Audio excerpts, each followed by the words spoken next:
Where is the power in women's empowerment?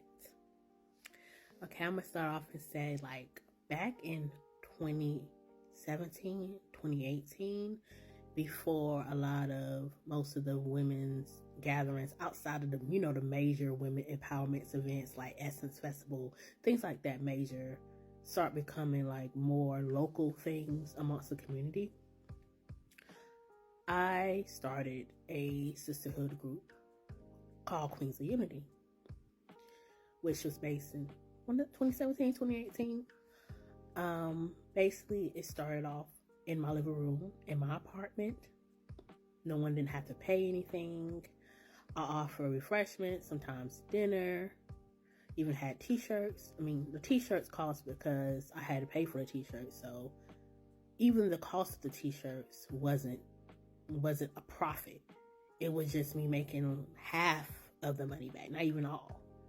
So basically it was a free in my home, free.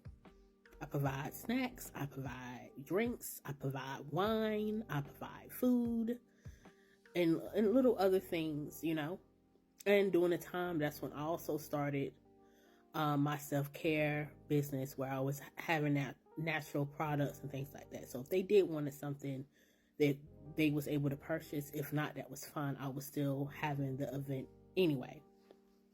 So in these events, like at a time, to the point, about typically 5 to 10 women come at a time. At the lowest, I had maybe about 3 to 4 at a time. Big nights, I know the largest night I had was like 15 ladies there, maybe about 13 to 15 ladies there, at a time.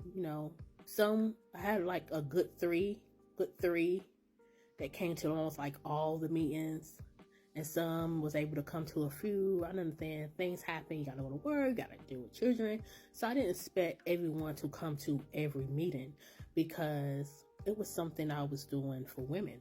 Like, because I feel like, especially as Black women or melanated women, I feel like it was nice to have like a safe haven or a comfort zone where we, discuss different topics as women.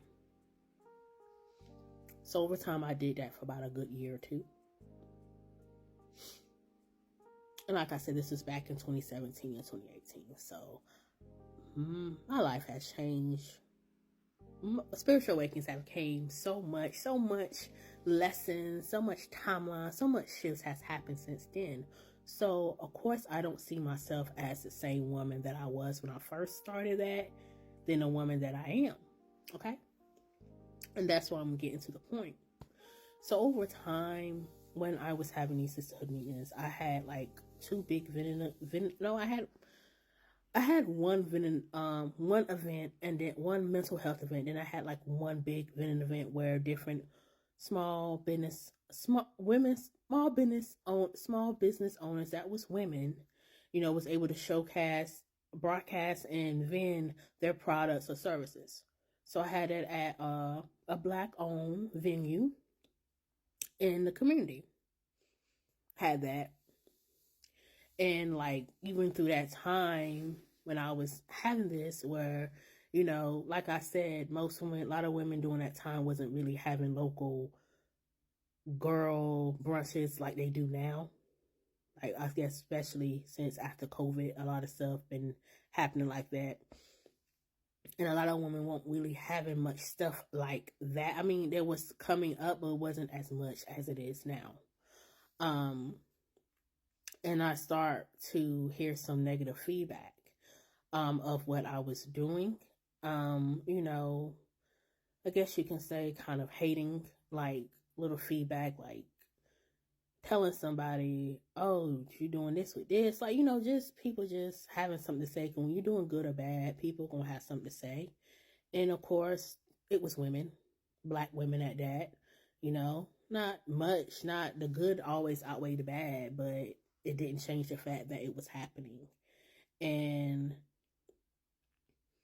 of course, I don't expect anybody to support that don't want to support, because that's not the support I want. The support The people that don't want to support, or the people that have something negative to say, that's not the support I want anyway. I don't want it fake.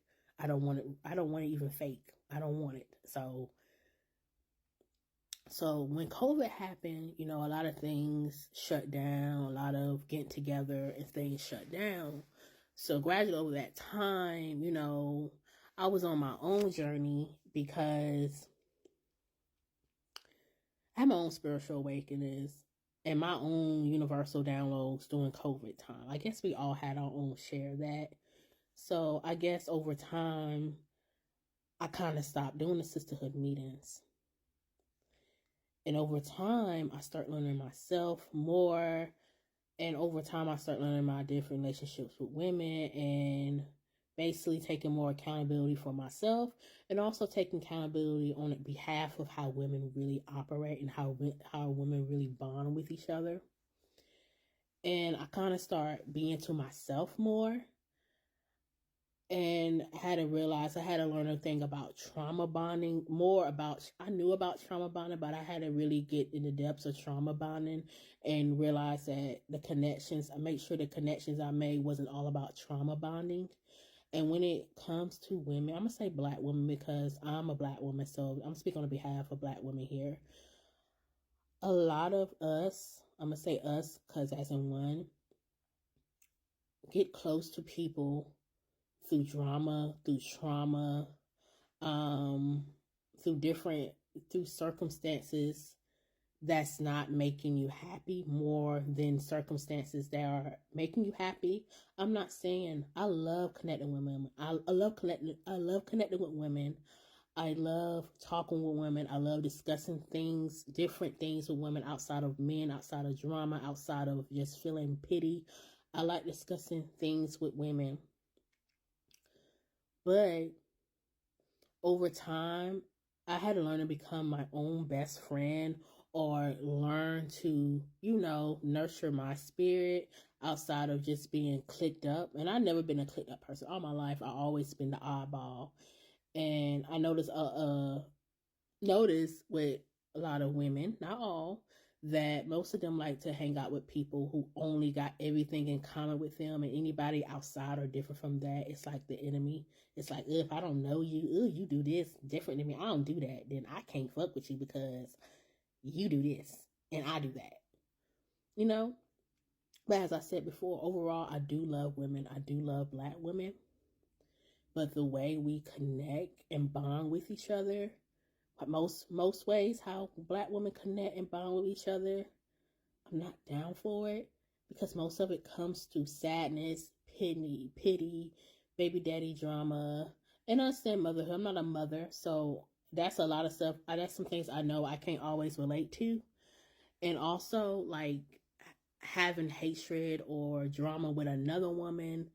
And that's not the kind of bonds I want. I want to bond where we're uplifting each other. I want to bond where we support each other. I want to bond where even outside of men, there is validation and happiness and motion, whether it's a career, whether it's a hobby, whether it's creativity, whether it's community, whether it's your certain movement, whether it's a special cause, whether it's some charity work, whether it's something, I don't care if you're doing hair, doing nails, makeup, some type of substance that bonding with women without being sad or depressed. I'm not saying that mental health doesn't matter, it does, but I don't want that to be the only way I'm close and bonded to somebody is through us crying and through us feeling sad. I want us to come together to make moves and find solution and do building and do big girl shit. You know what I'm saying? So, as I said before, where is the power in women's empowerment? Because just getting together, crying, and being sad, it's not empowerment. Power